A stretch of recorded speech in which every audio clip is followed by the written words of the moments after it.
Well, thank you very much for inviting me to speak to you. I apologize, firstly, that I need to speak to you in English, and secondly, that I'm not with you in person. But I am very honored and delighted to speak to you remotely on this topic. Could I just check that you're seeing my title slide? Okay, I think you probably are. So let me make a Yes, we are. start. Yes, we are, Professor. Thank you. Thank you very much.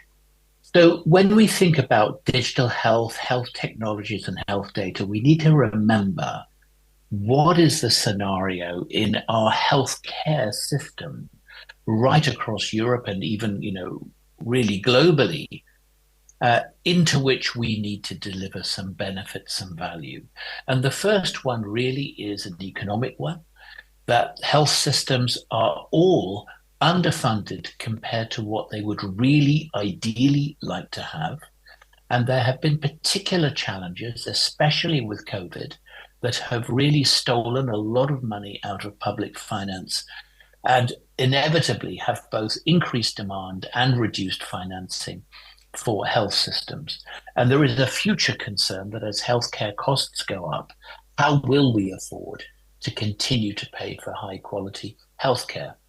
And then we have demands that are occurring because as a society we are aging, which I'm sure you know well, and that the chronic disease burden is growing on our health systems. There are public health challenges, which you know and very well know through COVID, but other public health challenges too. And then there is a real pressure on society to even out access to healthcare and quality of healthcare where underserved populations have historically not been looked after as well.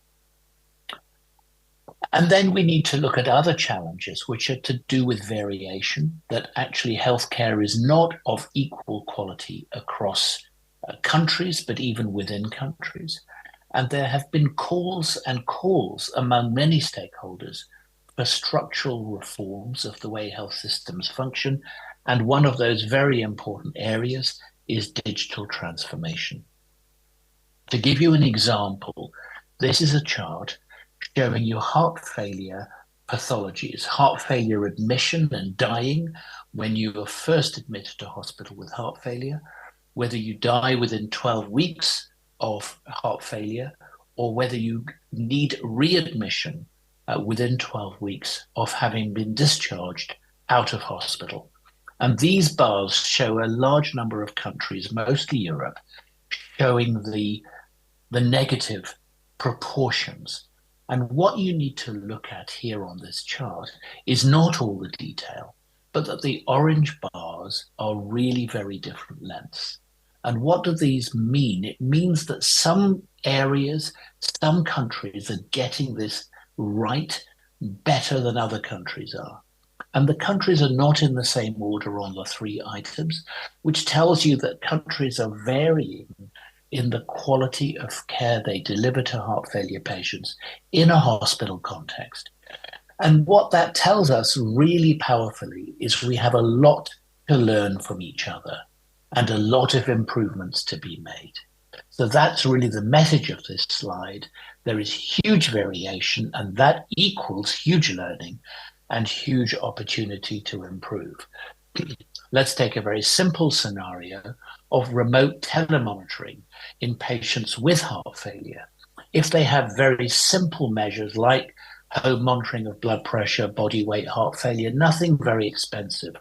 What we know is that when patients are monitored routinely on a daily continuous basis, that you have improved cardiac function.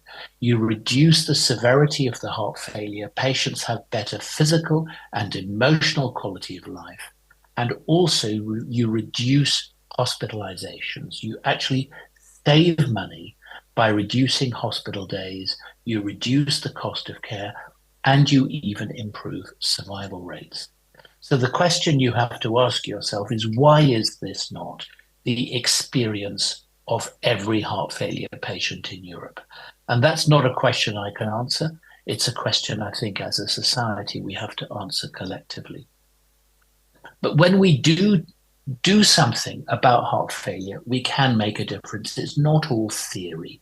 If we take an example of a hospital in the UK, which is a cardiac center, and they look at patients who are awaiting cardiac surgery, if they record just a few things, blood pressure, oxygen saturation, and do basic diabetes monitoring if they have diabetes, and track their symptoms, what we see is that that data can come in to a heart failure nurse who can review dashboards on really very many patients quickly because it's very graphically displayed.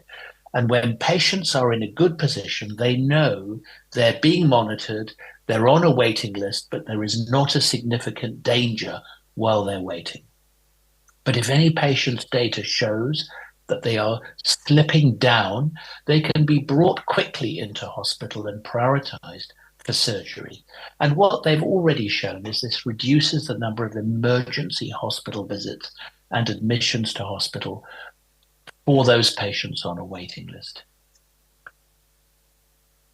We know that telemedicine needs to grow, and the experience of COVID is that we all, as health systems, jumped very quickly into the use of these because patients could not come in the front door of our hospitals and our clinics because of COVID.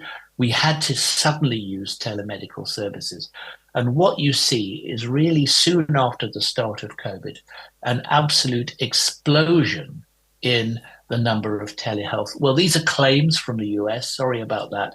But basically, it tells you the volume of telemedicine activity.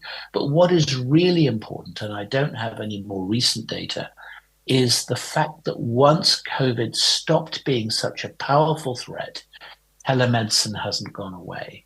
In other words, what we've learned is that using digital tools is so helpful and valuable clinically, economically, and from a workload point of view that we actually should not stop using it when the trigger has gone.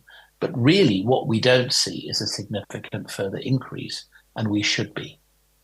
And what about the data? As we start to collect data, not only from telemedicine, but through electronic health record systems, what we see is that if a healthcare system looks at its data, actually studies what's happening to its patients, what are the care pathways, what are the outcomes, what are the successful treatments, they can introduce, this is not research, this is quality of care inside a healthcare organization.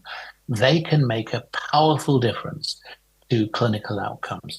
The top three of these boxes relates to deaths. Imagine if you looked after infection control better, you could reduce septicemia death by 50%. That's almost a shocking proportion of change, which really should make society, if they saw these data, wake up and say, why is everybody not saving our lives through data?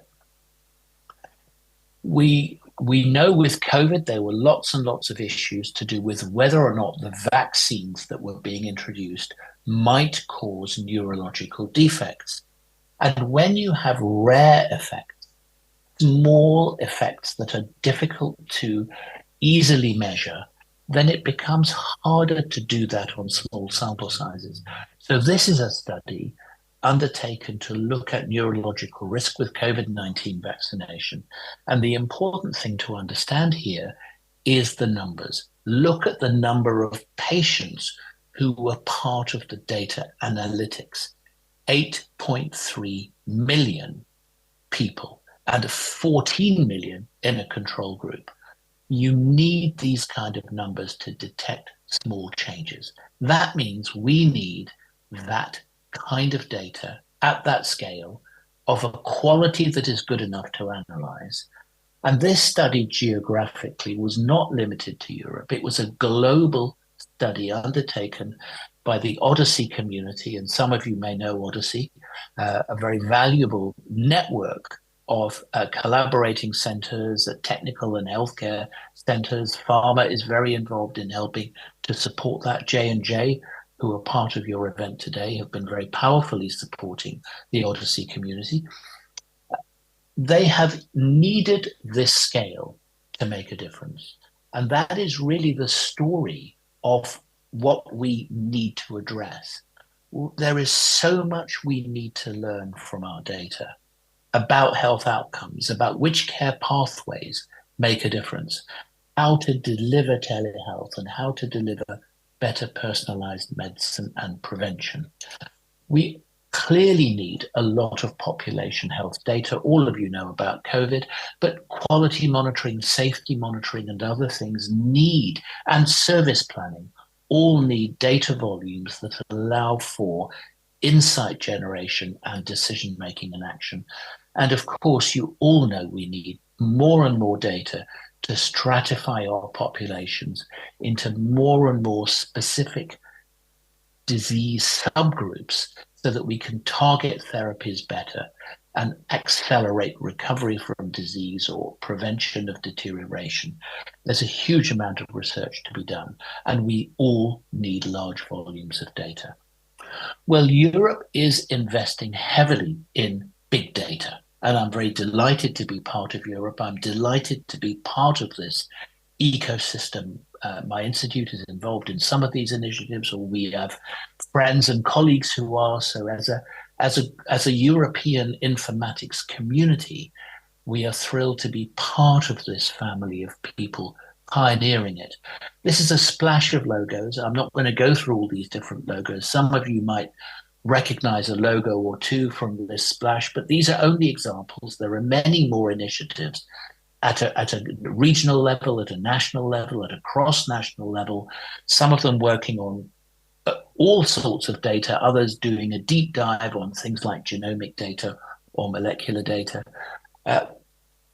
Europe is a great place for this to be happening, but we really need to champion these and help them to succeed.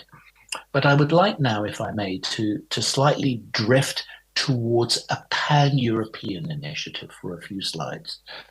The European health data space is the exciting, almost breathtaking investment through the European Commission in pulling together an overarching big health data ecosystem that is going to hopefully enable patients as individuals to experience safer joined up care wherever they are in Europe and make data sets for learning, whether it's research or policy making or public health, more easily discovered and accessible at a European level. And I want to tell you about this on just two slides, which summarize this massive legislation. So please accept my apology that I'm really summarizing 180 pages of documentation and many person years of thinking on just two slides. When it comes to the individual patient, the patient level data, the European health data space is establishing a superhighway to allow people to be able to exercise more control over the way their data flows, their identifiable electronic health record data, and to experience that wherever they are in Europe, a key priority set of data can be available to support care decisions. And in order to achieve that, electronic health record systems will, in the coming years, be certified against two important components. One is that they must be able to import and export something called the European Electronic Health Record Exchange format, which is still being finalized, but it does contain a very rich patient summary, labs, prescriptions, discharge summaries, and so on, which are the kind of key essential data that somebody who is unfamiliar with the patient would need in order to be a safe clinician for that patient. And citizens must be able to know about the travel that their data has made, who's accessed it, where and when, and if they really feel strongly, they must be able to say somebody has no business to access my data. Other types of technologies, medical devices, AI, wellness apps must be certified if they claim to be interoperable with EHR data. People must be allowed to access their primary EHR data, the same exchange format data. They must be able to access it in a computable form so that they can download it, They could put it onto apps that other parties will make for them to get added value from the data, and they must be able to forward it to another care provider or somebody else who they want to involve in their care, and they must be able to see who's accessed their records anywhere in Europe. And member states are required to enable healthcare professionals to access EHRs anywhere. That means cross-border data flows must be implemented in the coming years, and they are required to provide more digital health training, including data training as well as digital training to healthcare professionals, patients, and the public. Now, I want to jump to the second family of superhighway capabilities, which is about data sets being reused. So the European health data space will have a totally separate but really valuable high investment ecosystem across member states that will take data sets and make them more available for potentially pan-European use. Now, there are some obligations here.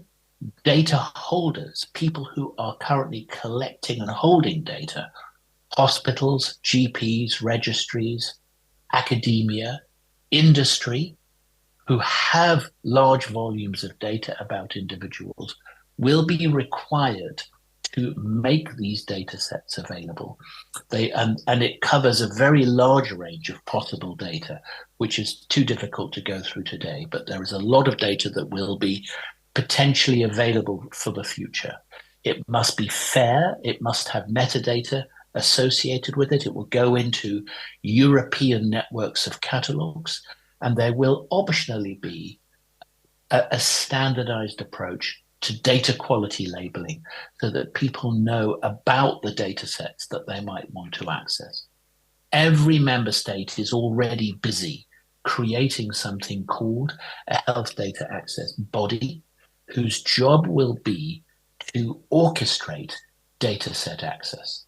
They will host national catalogs, which will all be interoperable. And so it will effectively function as a European catalog of data sets. They will then receive data access requests and, where they are approved, grant permits to public and private entities to be able to access data.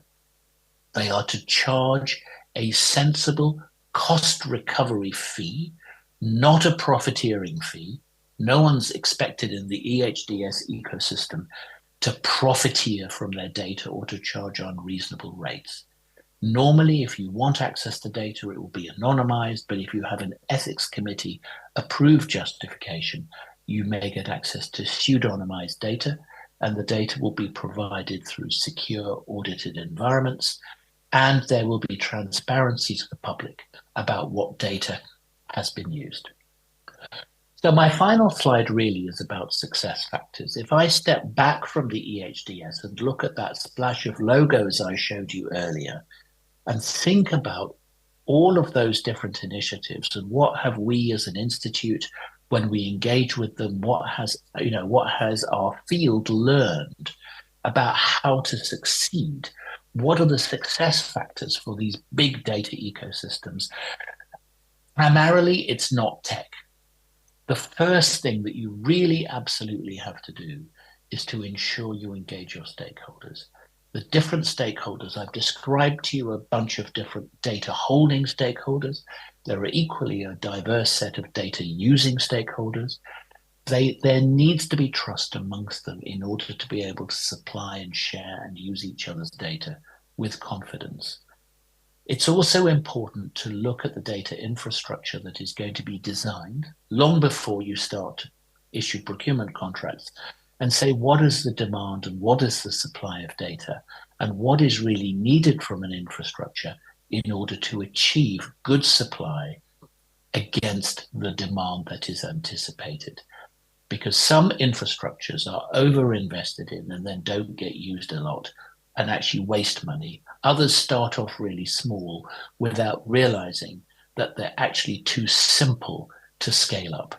So you really need to make sure you've understood the stakeholders from both of these perspectives And then you need to set in place all of the agreements. Before you start throwing data into systems, before you start transporting data down cables, make sure everybody knows the rules of the game. And that is also what the EHDS has done.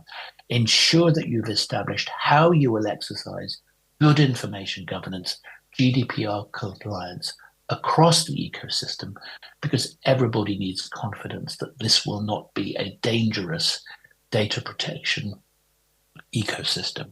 Respectful practices about sharing data. When people share data with others, they are sometimes competitors, commercial competitors, academic competitors. And so there needs to be a respectfulness about the way data gets used, and also that the tech that is going to be implemented itself is going to be secure and trustworthy. And then finally, you get a bit technical and you look at data sets, the discovery metadata catalogs, common data models, interoperability standards, semantics. How will distributed querying work? The way in which, for example, the Odyssey community does. And then at other times where you're not allowing distributed querying, what about data safe havens, secure processing, trusted research environments? They all have these different names. What are you going to set up as your data architecture, your data repository and networking architecture? And then how will you ensure quality of the data? Data quality assessment is what we've heard from everybody about these ecosystems. But I'm personally not comfortable with that. I think we need to not only look at data quality assessment, but data quality improvement, because we know that data quality is still routinely collected in haste, in systems that are not optimal and busy staff. We really need to help health systems to be motivated and encouraged and facilitated to collect good quality data. And then finally, why is this here? Because it's amazing how few big data ecosystems actually give feedback to the stakeholders, especially to the public whose data is being used, about how their data has delivered breakthroughs, innovations, improvements, because that is the reinforcing cycle that builds the trust, which is the first bullet point on my slide. I feel almost a bit embarrassed to give you such a simple punchline of messages, and yet at the same time, I feel disappointed how many data ecosystems I see coming to bear, which don't seem to go through these very basic principles. They seem to rush to the technology solution, and they don't bring people on board. They don't bring organizations on board, and they don't establish an ecosystem in which there is a multi-directional win, a win-win-win, because without that, it will always fail. Okay, thank you very much for that. I hope that was a helpful helicopter view of how we see the big data ecosystem. And I hope you feel excited about the European health data space. Thank you very much.